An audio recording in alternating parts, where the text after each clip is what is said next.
प्रारंभ करते हैं। कृष्णाय वासुदेवाय हरये परमात्मने प्रणतक्लेशनाशाय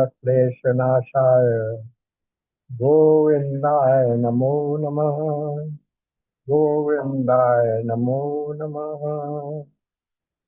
गुरुर्ब्रह्मा गुरुर्विष्णु गुरुर्देवो महेश्वरः गुरु साक्षात् परब्रह्म तस्मै श्री गुरुवे नमः।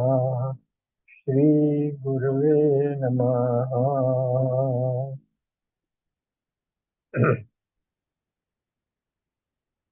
ईशावास्य उपनिषद का अध्ययन चल रहा है और पिछले सत्र में हमने मंत्र 7 कर लिया था। सप्तम मंत्र पूरा हो गया। अब अष्टम मंत्र पर प्रवेश करते हैं।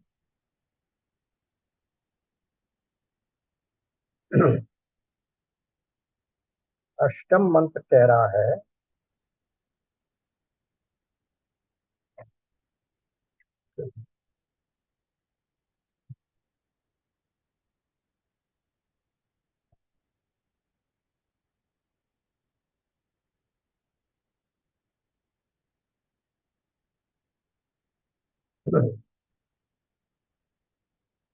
वो महापुरुष या वो आत्मा उन परम तेजोमय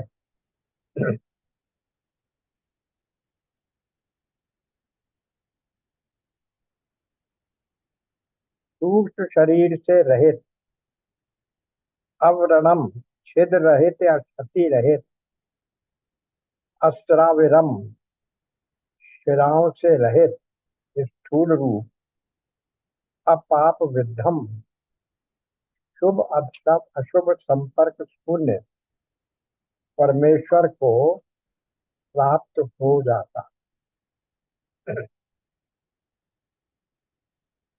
जो कवि यानी सर्वद्रष्टा, मनीषी, सर्वज्ञ एवं ज्ञान स्वरूप, सर्वोपरि विद्वान एवं सर्वनियंता, स्वयं भू स्वेच्छा से प्रकट होने वाले हैं और शाश्वतीभ्य अनादि हैं,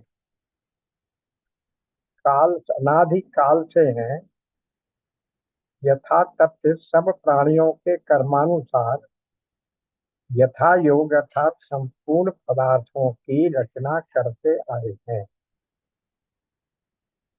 ये तो हुआ एक एक शब्द का अर्थ। अब इसको संपूर्णतया मिला के करते हैं।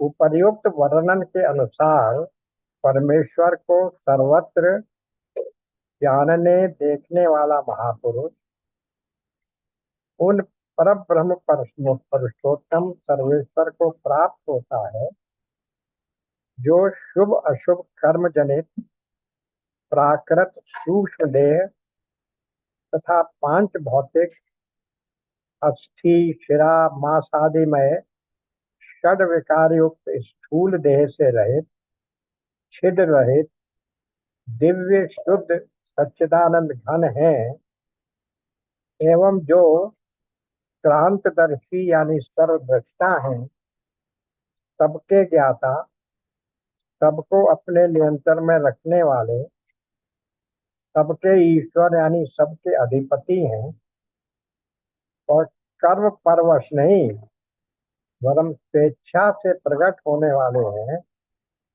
तथा जो सनातन काल से सब प्राणियों के लिए उनके कर्मानुसार समस्त पदार्थों की यथायोग रचना और विभाग व्यवस्था करते आए। इस पूरे विस्तृत वाक्य का अर्थ क्या है और इसका प्रयोजन क्या? छठे और सातवें मंत्र में जिस आत्मा के ज्ञान यानी आत्मज्ञान की बात की गई थी, उसकी आत्मज्ञान की आत्मा और आत्मा के ज्ञान की महिमा का वर्णन किया गया था। आठवें मंत्र में उसी निश्चय की दृढ़ता के लिए उसके स्वरूप का पुनः वर्णन किया जा रहा है। किसके स्वरूप का वर्णन है? आत्मा, परमेश्वर के स्वरूप का वर्णन नहीं है, ब्रह्म के स्वरूप का वर्णन नहीं है, क्योंकि ब्रह्म तो सत चित आनंद स्वरूप है, निराकार, निर्गुण, निर्व्यावहारिक, निर्धर्मक, निर्विशेष है। तो ऐसे निराकार का वर्णन नहीं हो सकता। वर्णन किया जा रहा है आत्मा के माध्यम से कि वही आत्मा ही उस ब्रह्म का सूचक है, यानी आत्मा और परमात्मा में कोई भेद नहीं। यही बात, क्योंकि 6 और 7 में आत्मा की महिमा बता दी गई। अब वो महिमा, उस आत्मा के बारे में हमारा निश्चय दृढ़ हो जाए कि ब्रह्म और आत्मा में कोई भेद नहीं है, इसलिए इस आठवें मंत्र को फिर से कहा जाए। इसमें आत्मा और ब्रह्म की एकता को बताने के लिए फिर से प्रयत्न किया। तो इस प्रकार से यहाँ पर इसको कहा। अब आगे देखते हैं, एक एक शब्द का अर्थ देखते हैं। यहाँ कहा, क्या कहा जा रहा है कि वो जो आत्मा है, जो स्वस्वरूपम है, हमारी जो आत्मा, जब अपनी स्वस्वरूप आत्मा है, वो जीवात्मा परमात्मा ऐक्यम का बोध हमने पिछले छठे और सातवें में किया। इस श्लोक में भी, इस मंत्र में भी ऊपर के दो पंक्तियों में क्या कहा जा रहा है? आत्मा के उस स्वरूप को फिर से दृढ़ निश्चय के लिए समझाया जा रहा है। अब इसके एक एक शब्द को देखते चलिए कैसे समझाया जा रहा है, क्योंकि वो तो एक के बाद एक इतने गुण बता दिए गए, वो इसके लिए इतनी बात नहीं है। इसलिए एक एक शब्द का अर्थ जब करेंगे तब समझ में आएगा कि क्या गुण है। तो देखिए, सबसे पहले शब्द आया स। स का मतलब होता है वो।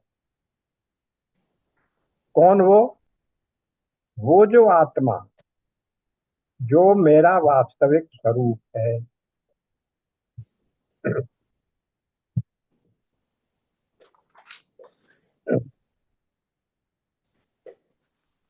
तो वो कैसा है?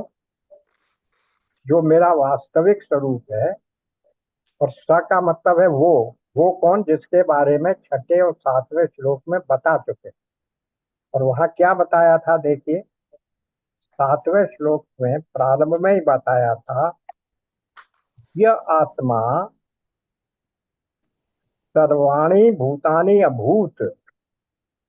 ये जो आत्मा है वो सर्वभूत हो गया है।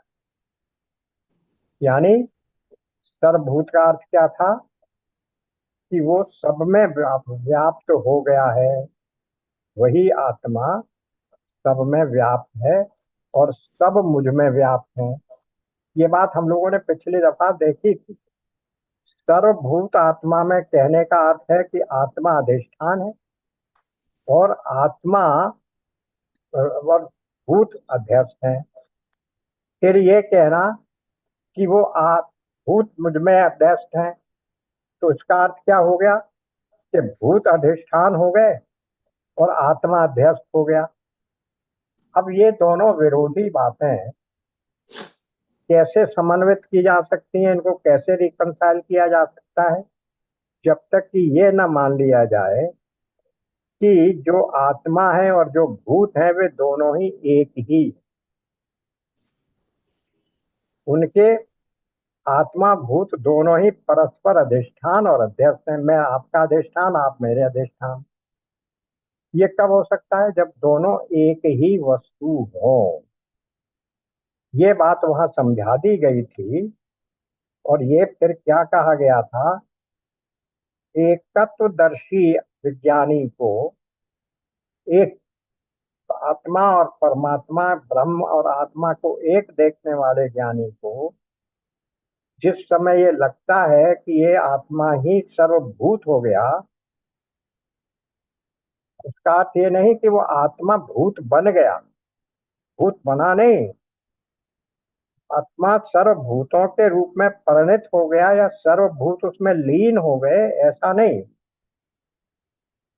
प्रत्युत तो सर्वभूत रूप पहले से ही था, अब भी है और आगे भी रहेगा।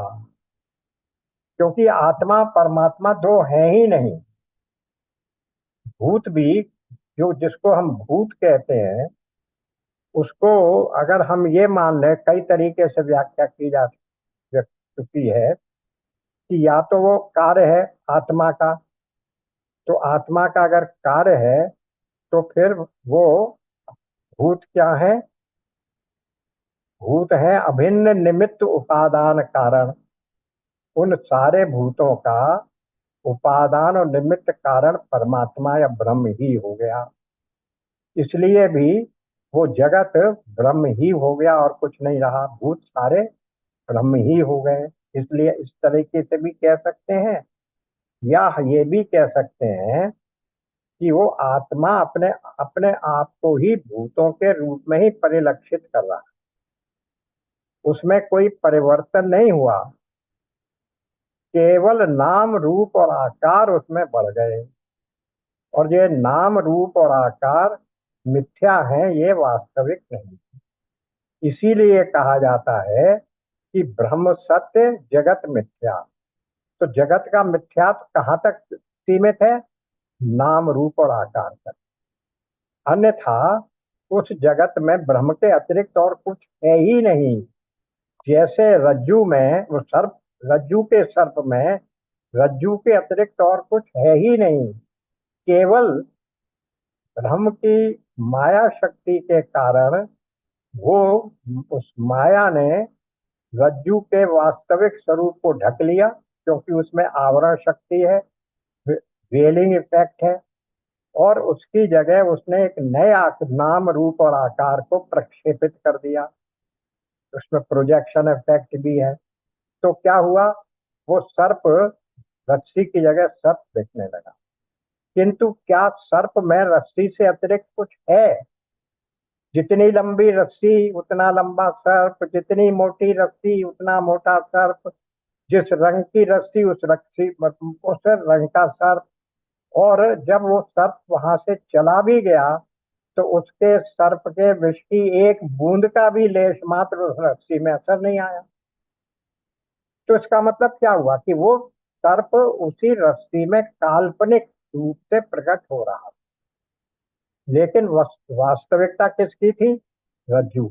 इसी प्रकार ये समस्त जगत, ये सारे भूत काल्पनिक रूप से उसी ब्रह्म में प्रकट होते हैं, लेकिन नाम रूप और आकार के परिवर्तन हो जाने से, जैसे रज्जू का रूप परिवर्तित हो गया माला के रूप में, या उसका सीप का रूप परिवर्तित हो गया चांदी के रूप में, वो सब केवल नाम रूप और आकार परिवर्तित हो गए, वस्तुतः वो रस्सी ही रस्सी रही। इसी प्रकार वो ब्रह्म ब्रह्म ही रहा, क्योंकि वो ब्रह्म ही था, वो कभी भी रस्सी बना नहीं, वो सॉरी जगत बना नहीं, भूत ही बना नहीं। वो ब्रह्म ही था, लेकिन उसे इस बात का ज्ञान नहीं था। अविद्या के कारण हम और आप अपने आप को उस ब्रह्म से अलग समझ रहे थे। तो बस ये ज्ञान हो गया, और ज्ञान होने मात्र से क्या हो गया, हम उन भूतों को भी ये समझ गए कि वो भूत और हम में कोई अंतर नहीं है, आभूषण और स्वर में कोई अंतर नहीं है, क्योंकि आभूषण के कण कण में वही स्वर्ण बसा। अंतर केवल ये है कि नाम रूप और आकार के कारण, अंतर होने के कारण हम उसे अलग समझ रहे थे। तो इसी प्रकार से जब हमने वहां ये समझ लिया था कि वो आत्मा सर्वभूत हो गया, तो ऐसा वो जो आत्मा है उसके बारे में यहाँ क्या कहा गया, अब इस श्लोक के मर्थ पर आते हैं। वो आत्मा जिसमें सर्वाणी भूतानी अभूत, सब पहले के सारे, पहले के इस मंत्र के हिसाब से सारे भूत उसमें प्रतीत हो रहे थे, काल्पनिक रूप से उसी में स्थित दिख रहे थे। उस आत्मा का एक नया गुण यहाँ पर बताया, एक नया लक्षण यहाँ बताया, वो बताया पर्यगात। वो आत्मा पर्यगात हो गया, यानी पर्यगात का अर्थ हो गया जिस सब जो सब में व्याप्त है। जैसे घट, घड़े का या आभूषण का अधिष्ठान कौन है? मिट्टी। घड़े के आभूषण का अधिष्ठान कौन है? स्वर्ण। लेकिन घट के बनने या फूटने से, आभूषण के बनने या आभूषण के गलाए जाने से, स्वर्ण में और स्वर्ण के स्वभाव में, उसके स्वरूप में कोई परिवर्तन नहीं होता। वो सबसे क्या रहता है? अप्रभावित रहता है। यही गुण बताए गए थे शुरू से, हम देखते हैं अधिष्ठान और अध्यस्त में क्या विशेषता है। अध्यस्त का कोई भी गुण अधिष्ठान में नहीं आता, लेकिन जब तक अज्ञान का, भ्रम का नाश होने तक वो अधिष्ठान, वो अध्यस्त वहां है, तब तक हमें वही उसी का गुण प्रतीत होता है। जब तक वो सब वहां दिख रहा है, भले ही वो काल्पनिक है, लेकिन तब तक वो सब वास्तविक है। हमें उससे डर लगता है, हम उसको भगाने की चेष्टा करते हैं, भाग दौड़ करते हैं, लेकिन वास्तव में वो सब वहां है नहीं। तो लेकिन उस सब के कोई भी गुण रस्सी में नहीं आया, जैसा अभी हमने देखा। तो उसी प्रकार से ये जगत या ये जितने भूत हैं, उन सब में वो ब्रह्म व्याप्त है, लेकिन या सबका अधिष्ठान है, लेकिन ऐसा होने से भी उसमें उनके गुणों का कोई प्रभाव नहीं आया। आत्मा में कुछ अधिष्ठान, उन भूतों में नाम रूप और आकार में जो विकार हैं, उन विकारों का कोई असर हमारी आत्मा में नहीं आता है। व्यष्टि का आकार यानी प्रकार या गुण, चाहे जैसा हो, आकार प्रकार या गुण कैसा भी हो, वो कार्य रूप हो या कारण रूप हो, इन सबका उपादान कौन है? उपादान, और वही आत्मा है। पर वो किस प्रकार का उपादान है? वो उपादान है विवर्त रूप का। इस विवर्त शब्द को नहीं भूलना चाहिए वेदांत का। विवर्त का अर्थ यह है कि कोई परिवर्तन नहीं हुआ, स्वर में कोई परिवर्तन नहीं हुआ, मिट्टी में कोई परिवर्तन नहीं हुआ। जब उस कार्य का विच्छेदन होगा, जब उस कार्य का परि, अपने कारण, जब उस कार्य का नाश होगा, तो वो कहाँ जाएगा? अपने कारण रूप में ही आएगा। घड़े को, कटोरे को, कुल्हड़ को तोड़ेंगे वो तो मिट्टी ही बनेगी, आभूषण को गलाओगे तो स्वर्ण ही प्राप्त होगा। तो इसी प्रकार से वो आत्मा भी इन सब भूतों का विवर्ती उपादान है। वो विवर्त का अर्थ हुआ दिखने मात्र का। देखिए, दो प्रकार के परिवर्तन हो सकते हैं, एक परिणामी परिवर्तन हो सकता है, एक विवर्ती परिवर्तन हो सकता है। परिणामी परिवर्तन क्या है? दूध का दही बना लिया आपने, अब ये दही किसी भी रूप में वापस दूध के रूप में वापस नहीं जा सकता, ये परिणाम हो गया, ये परिणाम इरिवर्सिबल है। लेकिन सोने का आपने आभूषण बना लिया, मिट्टी से घड़ा बना लिया, ये परिणामी परिवर्तन नहीं है, ये विवर्ती परिवर्तन है, जो दिखने मात्र के लिए हो रहा है, नाम रूप और आकार का एडिशन होने मात्र से हो रहा है। लेकिन तत्वतः उस मिट्टी में या स्वर्ण में कोई परिवर्तन नहीं हुआ।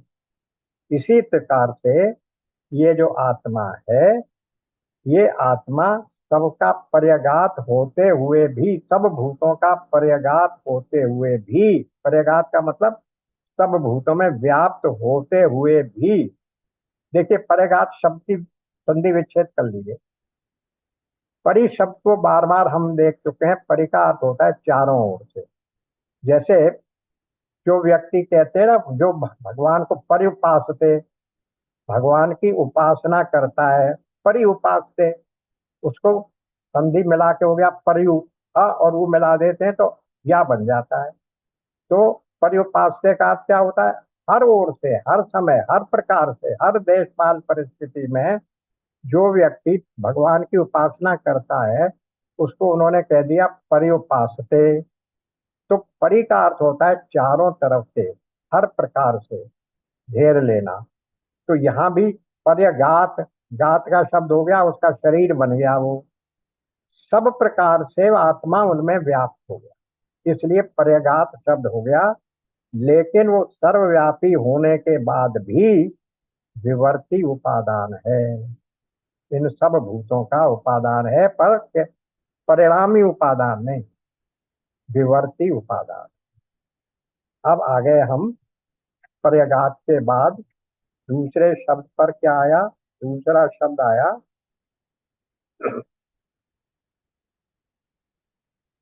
दूसरा शब्द आ गया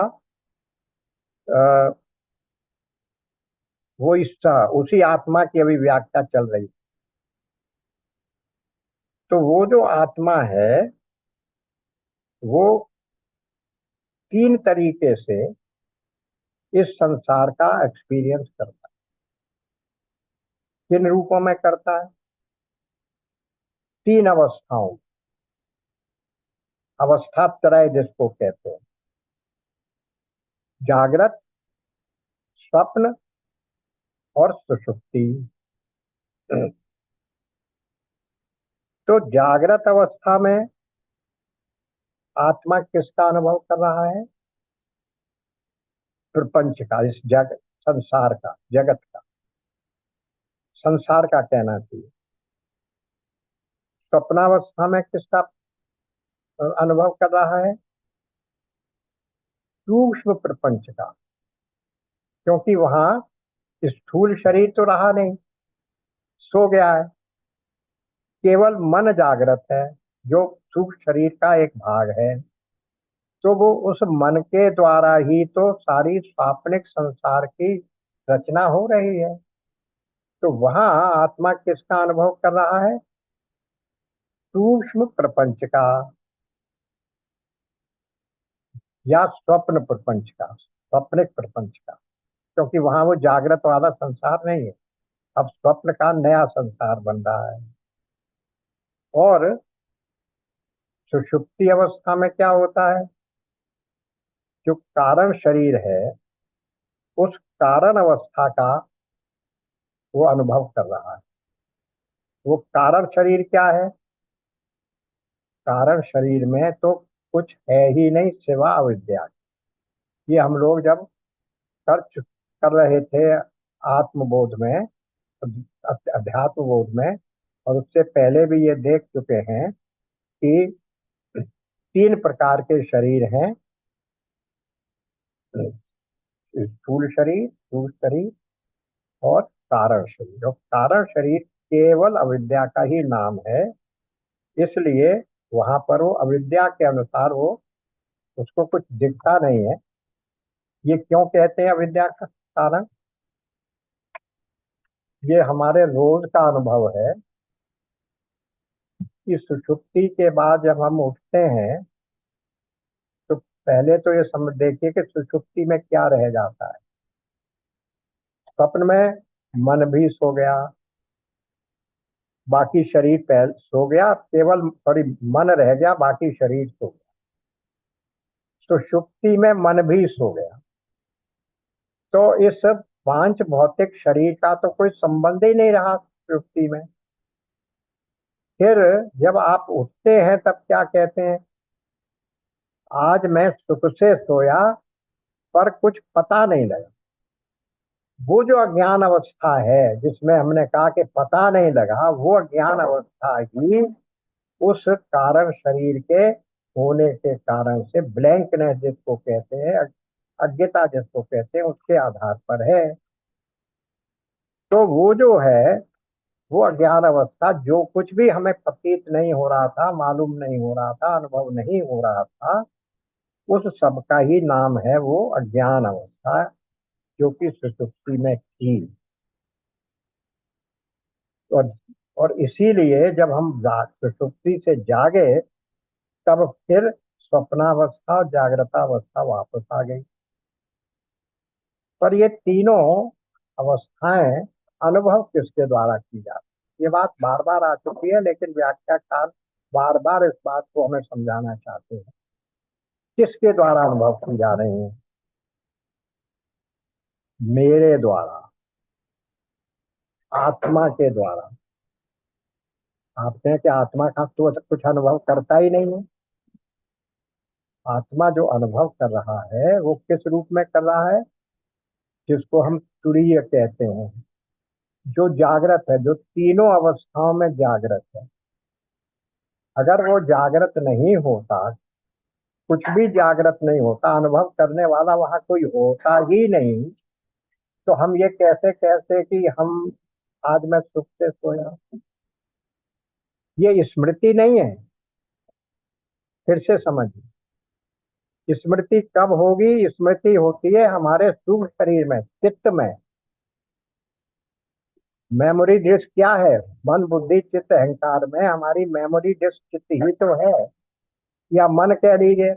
मन में प्रभाव पड़ता है, तो वहां तो मन भी सोया हुआ है, चित्त भी सोया हुआ है, बुद्धि भी सोई हुई है। फिर किसको यह अनुभव हुआ कि मैं सुख से सोया?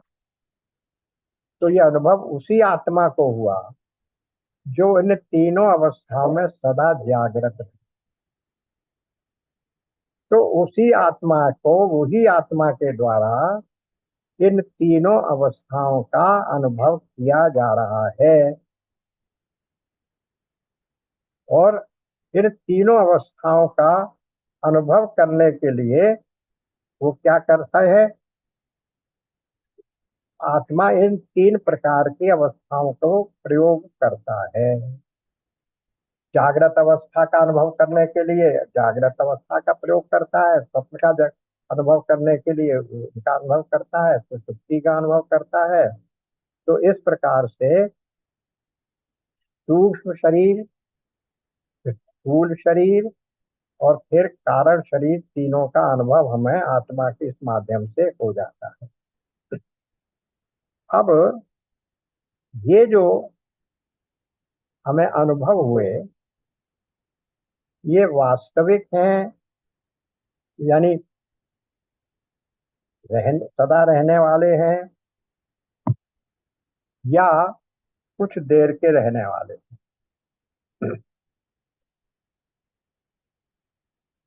ये जो स्थूल सूक्ष्म और कारण प्रपंच है,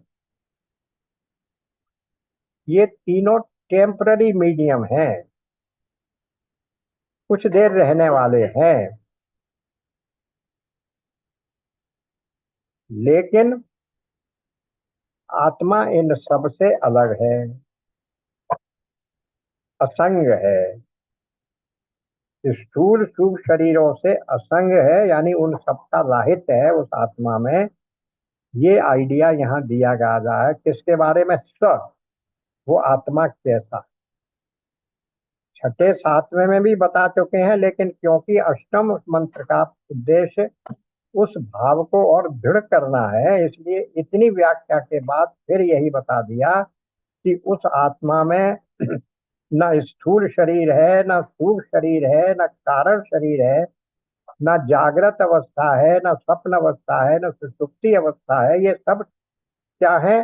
क्षणिक हैं, आने जाने वाले हैं, आगम अपायनी हैं।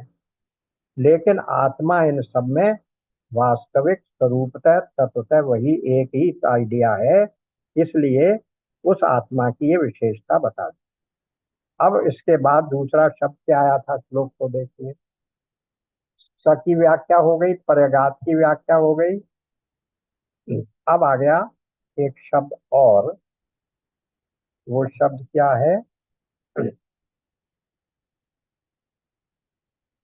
स के बाद आया इसमें शुक्रम। एक शब्द आया शुक्रम। एक एक करके जरा सा फिर से हम उस श्लोक को पढ़ते हैं, देखिए फिर बहुत क्लियर हो जाए। इसकी विधि संधि विच्छेद करके जो लिखा गया है वो ये है। स, वो वो यानी वो आत्मा जिसके बारे में छठे और सातवें में हम पढ़ चुके हैं या बताया जा चुका। फिर आ गया पर्यगात। पर्यगात का अर्थ है सर्वव्यापी। फिर शुक्रम। शुक्रम का अर्थ है जिसमें जो ज्योति ज्योति स्वरूप है, जो एफलजेंट है, जो प्रकाशवत है, प्रकाश स्वरूप, जिसको हम कहते हैं ना स्वप्रकाश, बार बार वेदांत में शब्द आता है। वो ईश्वर या वो भगवान और जो वो आत्मा स्वप्रकाश है, वही स्वप्रकाश,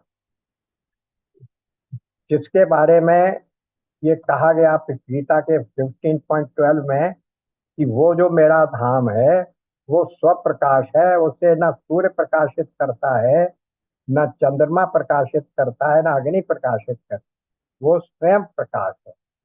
तो ये आत्मा वो स्वयं प्रकाश है, ये कहा गया। फिर अकायम।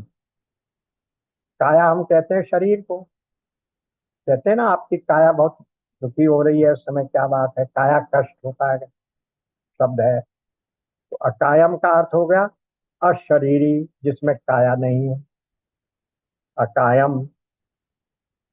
फिर अव्रणम आगे है। अव्रणम, ये सब संधि करके ना बहुत लंबा श्लोक एक वाक्य बना दिया गया है, पर हम एक एक शब्द देख रहे हैं उसमें से।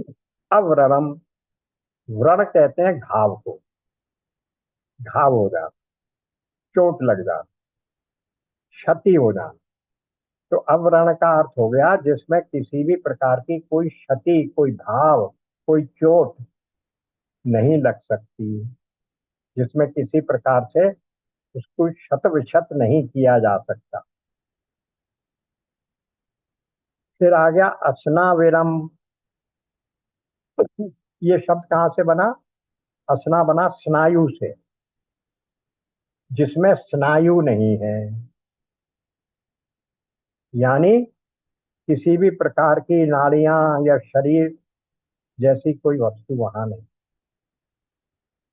यद्यपि अकायम कह के बात हो गई थी, लेकिन फिर भी उसको सूक्ष्म से सूक्ष्म समझाने के लिए ये कहा जा रहा है कि स्नायु रहित है, किसी भी प्रकार की नसें नाड़ियां उसमें वहां नहीं है।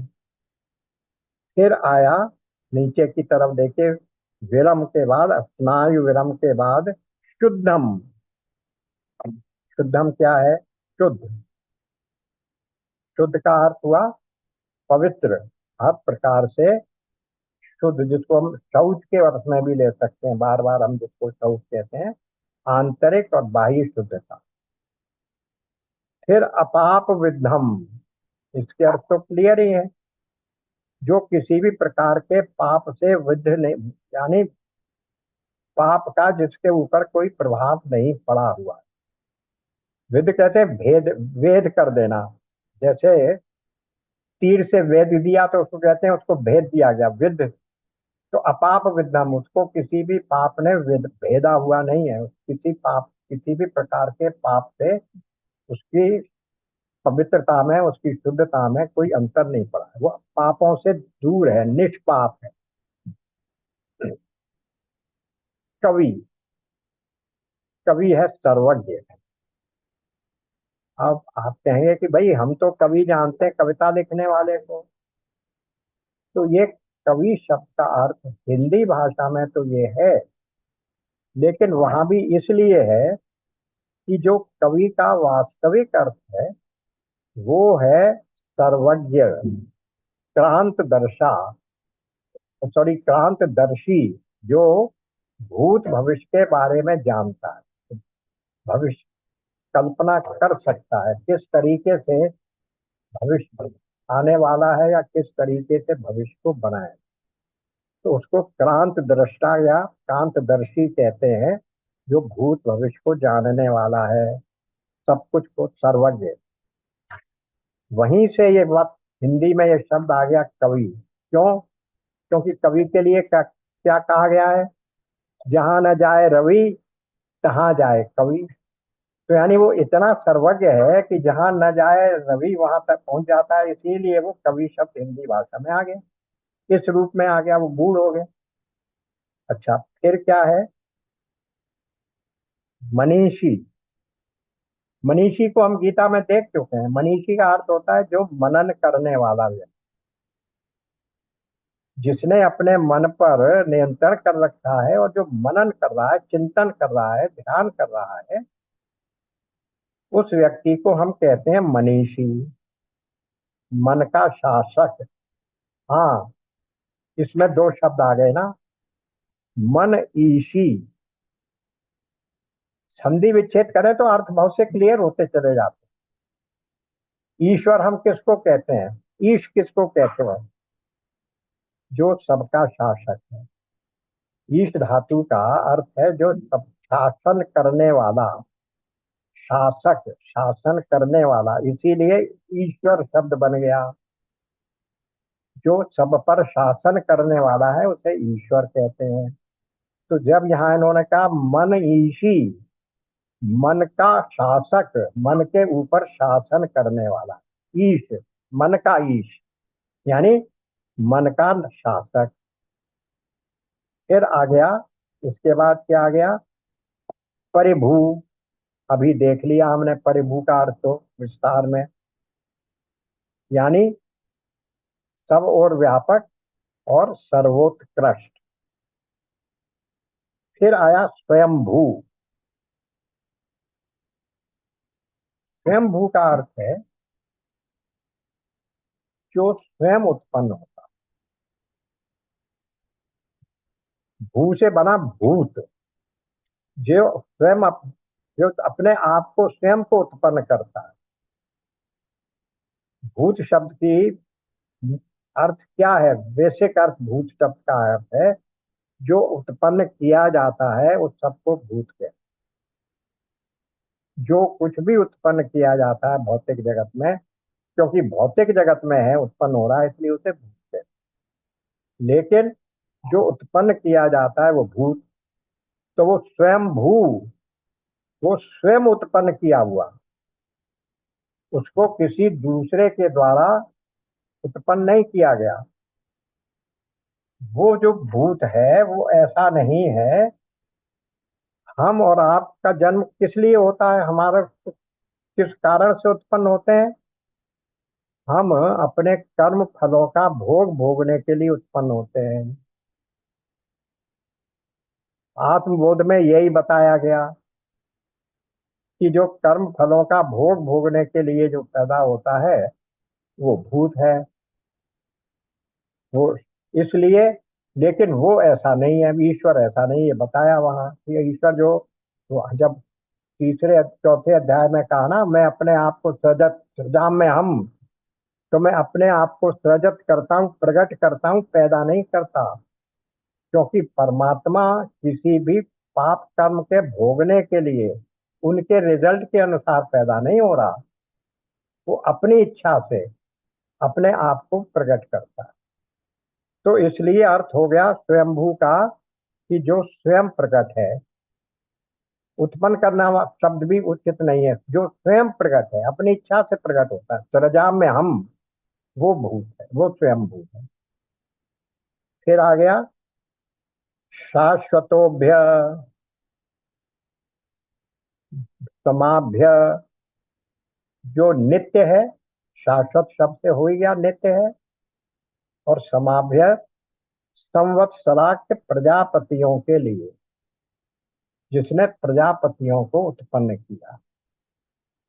अब एक एक शब्द की व्याख्या देखेंगे, अभी तो इस शब्दों की व्याख्या में इतना समय लगा। मुख्य मुख्य बात।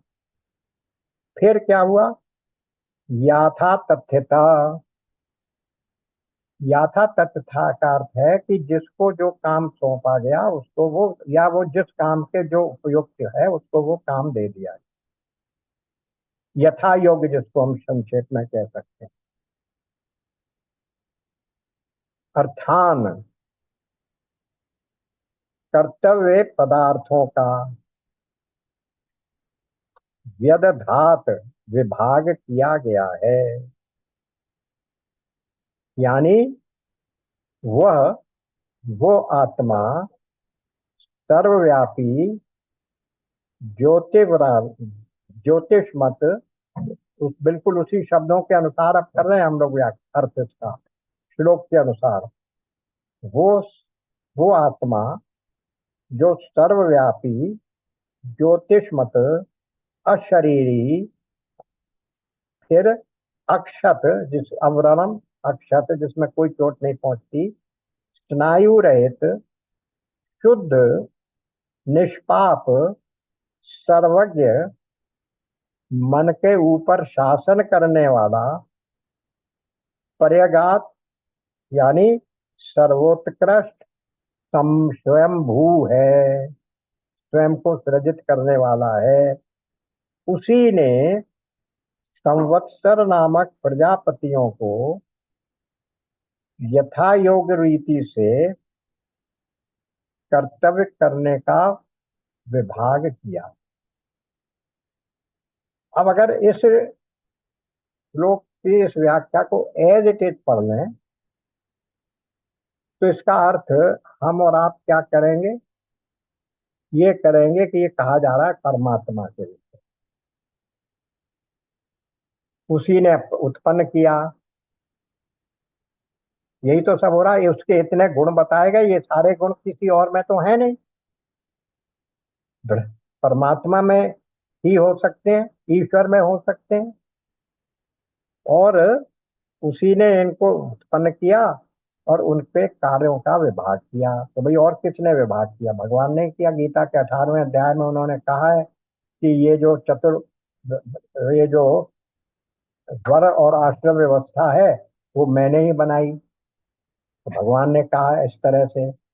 लेकिन अगर वेदांत की दृष्टिकोण से इसकी व्याख्या की जाएगी तो ये स वो ईश्वर नहीं, ये स, ठीक है, वो स कौन है, सारा दारो मदार इस स के ऊपर ही है, वो वही आत्मा। क्यों कहा जा रहा है आत्मा है, क्योंकि आत्मा ब्रह्म में कोई भेद नहीं है। इसलिए जो कुछ भी आप ब्रह्म के बारे में कह सकते हैं वो सब इस आत्मा के ऊपर भी लागू है। तो मगर ये बात अंत में आएगी, अभी तक तो हम ये मान के ही चल रहे हैं ना कि वो ईश्वर ऐसा है, उसमें ये गुण है ये गुण है। अगर किसी और को आप ये ना बताएं तो वो कहेगा ये तो ब्रह्मा भगवान के गुण बताए जा रहे हैं, इनको कैसे उसके ऊपर ढाला जाएगा, आत्मा के ऊपर, ये बाद में आएगा ना। तो अभी तो बस इतना समझ लीजिए कि क्या हो रहा है कि इस आत्मा के इतने गुण क्यों बताए जा रहे हैं, जिसका प्रयोजन बिल्कुल शुरू में ही बता दिया गया। अष्टम मंत्र में निश्चय की दृढ़ता के लिए उसके स्वरूप का पुनः वर्णन किया जा रहा है। किसका वर्णन किया जा रहा है? छठे और सातवें मंत्र में जिस आत्मा के ज्ञान या आत्मज्ञान की महिमा का वर्णन किया जा रहा है, किया गया है, उसी आत्मा की, उसी की निश्चय की दृढ़ता के लिए उसके स्वरूप का पुनः वर्णन किया जाए। इट इज बीइंग रिपीटेड, कि ये बात हमारे मन में बैठ जाए, निश्चयात्मक रूप से बैठ जाए कि जो कुछ भी है वही आत्मा है और ये सारे गुण आत्मा के ही हैं, और आत्मा में ही ये सारा जगत कैसा हो रहा है? काल्पनिक रूप से, विवर्त रूप से प्रतीत हो रहा है। वो आत्मा ही इस जगत का विवर्त रूप से उपादान, इसके लिए कहा जा रहा है। तो अब संक्षेप में तो हमने एक एक शब्द का अर्थ समझ लिया। अब विद्वानों ने तो अलग अलग शब्दों के अलग अलग अर्थ किए हैं, तो इसको हम देखते हैं कि अगर शब्दों की व्याख्या की है, बल्कि ये नहीं कहना चाहिए अलग अर्थ की है, व्याख्या की है। तो व्याख्या के परेगात हमने देख लिया। सब सर्वत्र से सबका प्रकाशक है और सबसे असंग है। अब इसके बाद आया शुक्रम, प्रकाशमय। लेकिन अगर केवल प्रकाशमय कह दें, यानी वस्तुओं को प्रकाशित करने वाला, अब यहां भी थोड़ी सी गंभीरता से सोचिए। प्रकाशित करने वाला कहने में दो अर्थ आ सकते हैं। एक तो प्रकाशित करने वाला कहने में, जैसे सूर्य का प्रकाश किसी पर पड़ता है तो वस्तु प्रकाशित हो जाती है। तो किसी भी वस्तु को प्रकाश से प्रकाशित करना, उसके ऊपर लाइट डालना, एक तो अर्थ ये हो गया। दूसरा, प्रकाश करने का अर्थ है कि उस वस्तु को जलाना, उस वस्तु के बारे में हमें बताना, इसका ज्ञान। ये भगवान ने ये वेदों को प्रकाशित किया, वहां कोई भगवान ने कोई रोशनी थोड़ी डाली सूर्य की तरह। क्या अर्थ है? भागवत में आया ना कि नारायण ने ब्रह्मा जी को ये वेद प्रकाशित किए। तो प्रकाशित किया का अर्थ क्या है? उनके बारे में बताया, उनको इसका ज्ञान दिया। तो अगर हम केवल ये कहें कि ये आत्मा प्रकाशमय है, ज्योतिषमय है, सबको प्रकाशित करता है, तो वहां कंफ्यूजन हो जाएगा। क्योंकि जो हमारी इंद्रियां हैं वो भी क्या करती हैं? वो भी विषय को प्रकाशित करती हैं। इसलिए मैं कह रहा था कि प्रकाशित के दो अर्थ हो जाते हैं। अब इंद्रियों में कोई लाइट नहीं है कि वो जाके टॉर्च की तरह इंद्रियां किसी वस्तु पर डाल देती हैं। प्रकाशित करने का अर्थ भी यही है कि इंद्रियां उस विषय के बारे में हमें ज्ञान करा देती हैं। मेरे मेरे आंख रूपी इंद्री ने, नेत्रेंद्रिय ने जो कुछ देखा, उसका रूप क्या है ये वो मुझे ज्ञान करा देती है। वो घड़ा है कि आभूषण है या वृक्ष है या व्यक्ति है, ये कैसे पता लगता है? तो उस विषय को, उस ऑब्जेक्ट को का ज्ञान कराने के लिए भी उसको हम यही कहते हैं कि इंद्रियां प्रकाशित कर। तो अगर ये ऐसा कंफ्यूजन हो जाए कि इंद्रियत्व की बात की जा रही है, इंद्रियों के बारे में ये कहा जा रहा है, इंद्रियों की महिमा बताई जा रही है कि प्रकाशित करने वाली हैं, तो इसलिए क्या कह दिया? अकायम, अशरीरी। इंद्रियां तो अशरीरी है नहीं। कितना गहरा सोचते थे हमारे विद्वान लोग। यानी सोचिए, उपनिषदकार ने किस तरीके से आने वाली आशंकाओं को निराकरण करने के लिए पहले से ही वो शब्द और बढ़ा दिया। न केवल इंद्रियत्व, ऐसा नहीं है इंद्रिया को प्रकाशित करने वाला मान लो, क्योंकि इंद्रियां तो शरीर ही है, शरीर का ही भाग है, स्थूल शरीर का भाग है या सूक्ष्म शरीर का भाग है, कुछ भी मान लीजिए। लेकिन वहां शरीर है ही नहीं, अकायम, क्योंकि आत्मा का कोई शरीर नहीं है, इसलिए वो भी कह दिया, यानी वो सूक्ष्म शरीर नहीं है। अब आ गया अव्रणम तथा असनाविरम। इनके द्वारा स्थूल शरीर का निषेध हो, क्योंकि व्रण किस में हो सकता है? सूक्ष्म शरीर में भी कोई चोट नहीं लग सकती, कोई घाव नहीं होगा, और सूक्ष्म शरीर में स्नायु भी नहीं होंगे। तो जो नाड़ियां हैं, जो और दूसरे शरीर के बनाने वाले मांस मज्जा हड्डी इत्यादि जो चीजें हैं, वो सब स्नायु में शामिल हो गई। तो जिन भौतिक तत्वों से शरीर बना हुआ है, उसको भी दूर करने के लिए, स्थूल शरीर का भी निराकरण करने के लिए कह दिया अवरणम और असनाविरम। स्नायु रहित भी है और उसमें किसी भी प्रकार की चोट या घाव लगने की आशंका नहीं है, इसलिए ये स्थूल शरीर को भी यहाँ से हटा दिया। वहां हटा दिया इंद्रियत्व को, इससे पहले वाले में शुक्रम का अर्थ करते हुए, और यहाँ हटा दिया स्थूल शरीर को यह कह के कि ये अव्रणम और असनाविरम है। अब आ गया शुद्धम।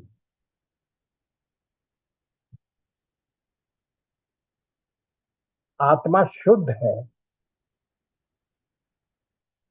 लेकिन अध्यास के कारण उसमें अविद्या का अध्यास आ जाता। फिर से समझ, जीव जीव क्या है? जो ब्रह्म है या जो आत्मा है, वो अविद्या रूपी उपाधि से ग्रसित होने पर हम उसको जीव कह देते हैं। तो वो जो अविद्या वाली उपाधि है, वही एकमात्र उस आत्मा में दोष है, अदरवाइज वो आत्मा शुद्ध है। इसलिए क्या कह दिया? अशुद्धम का अर्थ हो गया अविद्या रहितम, शुद्धम का अर्थ हो गया अविद्या रहितम, और किसी प्रकार की अशुद्धि तो वहां हो ही नहीं सकती। इसलिए आत्मा में अब कोई मल संभव नहीं है, इसलिए शुद्ध के द्वारा कारण शरीर का भी निषेध कर। कारण शरीर में क्या है जो हमने देखा था? अलावे अविद्या के और कुछ है ही नहीं, अविद्या का नाम ही कारण शरीर है। जबकि एक विद्वान ने तो यहाँ तक लिखा है कि उसको शरीर कहना ही संदर्भ के विरुद्ध है। शरीर जैसी कोई भी आकार या वो उसमें है ही नहीं। शरीर कहते ही हमारे सामने एक आकार आता है, एक रूप आता है, लेकिन अविद्या का ना कोई रूप है ना आकार है, तो उसको शरीर कहना। लेकिन क्योंकि स्थूल और सूक्ष्म शरीर की जो भावना है, जो उत्पन्न जो होता है, वो अविद्या के कारण होता है, इसलिए उसे कारण शरीर कह दिया, क्योंकि उनको सूक्ष्म शरीर और स्थूल शरीर कह रहे थे। अदरवाइज उसको शरीर कहने का कोई तात्पर्य नहीं है, वो अविद्या ही अविद्या है। अविद्या ही कारण देह, यानी देह का कारण मूल भी है। अब आ गया अपाप विद्धम। पाप करेंगे आप यहाँ, अपाप विद्धम में आप शामिल कर लीजिए पाप पुण्य विद्धम। अपाप अपुण्यम विद्धम। पाप और पुण्य दोनों से रहित है, दोनों के प्रभाव से रहित है, यानी कर्तव्य भोक्तव्य से रहित है।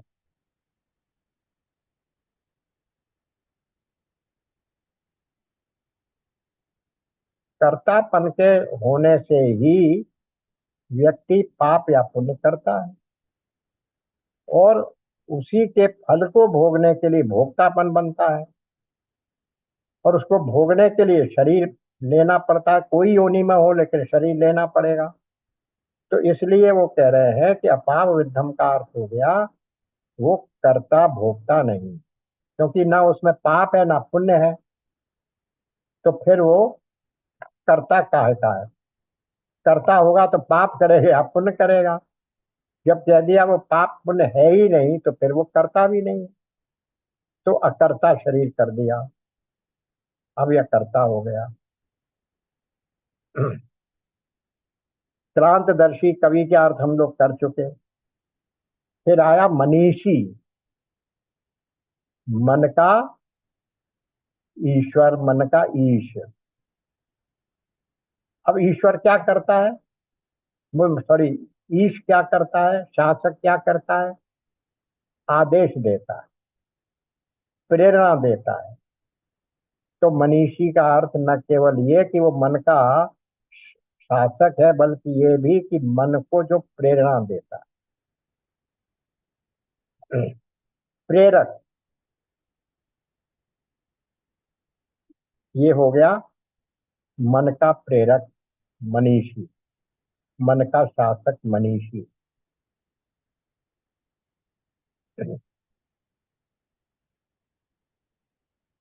ये शब्द देखिए 18वें अध्याय में मनीषी शब्द आया है, आज 5वें श्लोक में ही आया है।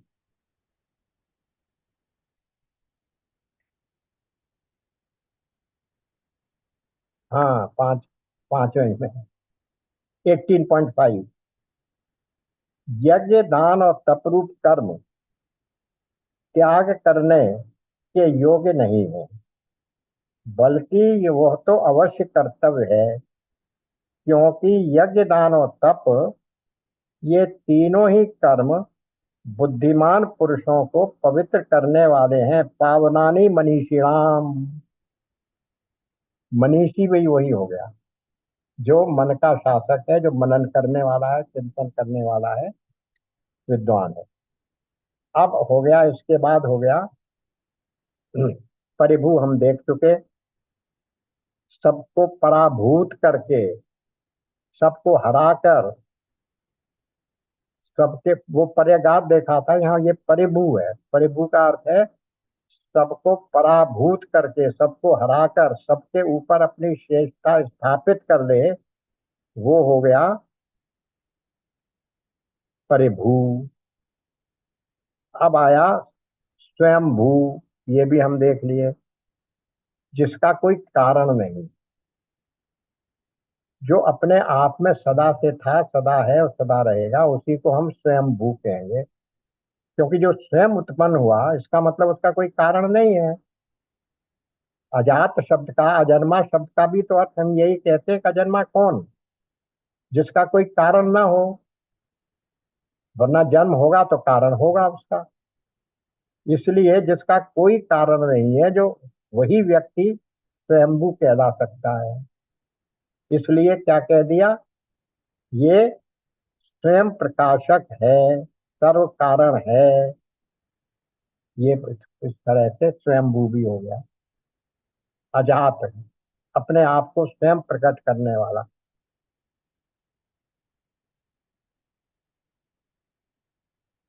हम्म। अब फिर आ गया याथा तथ्येन। इस एक को कर लें, फिर उसके बाद विराम ले लेंगे, 1-2 मिनट रह गए। जो जैसा है ठीक वैसा ही, यानी कर्तव्य पदार्थों का निरूपण करना।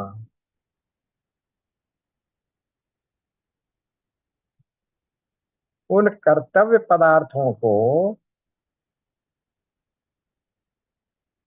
संवत्सर नामक नित्य प्रजापतियों के लिए विधान किया, अलग अलग विभाग करके बांट दिया। शाश्वती समाभ्य संवत्सर नामक नित्य प्रजापतियों के लिए विधान। इस प्रकार से ऊपर के आधे श्लोक का अर्थ हो। अब इसके आगे के श्लोक को नेक्स्ट सेशन में देखेंगे। देखिए, जैसे जैसे श्लोक आगे बढ़ रहे हैं उनकी व्याख्या गंभीर और विस्तृत होती जा रही। इसीलिए हम लोग इस ईशावास्य को पहले वाचन में तो बड़ी जल्दी जल्दी पूरा कर लिया,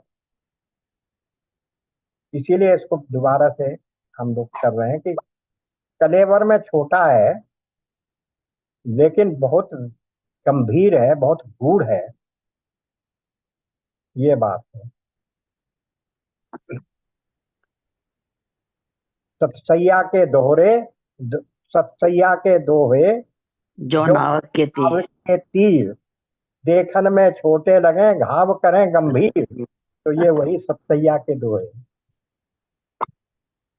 चलिए, ओम पूर्णमदः पूर्णमिदं पूर्णात् पूर्णमुदच्यते पूर्णस्य पूर्णमादाय पूर्णमेवावशिष्यते। ओम शांति शांति शांति। नारायण नारायण। नारायण नारायण। राधे राधे राधे। राधे राधे। राधे। राधे।